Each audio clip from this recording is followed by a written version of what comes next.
Okay, here's another question. It's really good. Sometimes people say, okay, when you empty this valence energy level out, okay, so there are no more electrons in it, it's not a valence energy level anymore, and they say, what happens to it? Okay, like in this diagram, I just kind of pull it off the atom like this and say we don't have to worry about it anymore. And people say, okay, where does this valence energy level go, the old one? Where does it go? How does an atom get rid of it, and where does an atom put it? Okay? This is a great question, and it requires that we kind of change the way we think about these energy levels. Okay? The way I've drawn the energy levels here, I think it would be really easy to think of them like plastic rings that have little cups that hold the electrons. Okay, but that's not actually what they are. Unlike how I'm drawing it here, an energy level isn't actually a physical thing that you could find in an atom. Okay? The energy level is more just there because electrons are in it, and when the electrons leave, it just doesn't exist anymore. Okay? Let me give you an analogy that might help you understand this. Okay?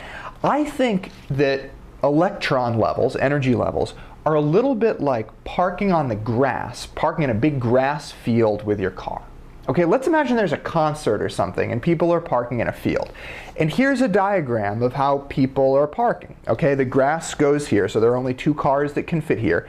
8 can fit here and 8 can fit here. We're looking at these cars from the top down. So we have 3 rows here, and they can hold different numbers of cars. Now, at the end of the concert, people start to leave, and just the way the cars are parked, they first have to start leaving from this top row. So some of them leave, and then some more of them leave, and then some more of them leave. And now this row just doesn't exist anymore. Okay? It's not like there were little holes that each car had to park in. And it's not like after these cars leave, workers have to come over and like pick something up out of the ground that held these cars in place. Okay? It's just like the row was there because the cars were there. All right? When the cars parked in a row, they made that row. And then when they left, the row just was gone. It wasn't there anymore. So that's how it is with these energy levels. That they're there just like the rows of the parked cars in a big grass field that doesn't have any parking spots. Okay?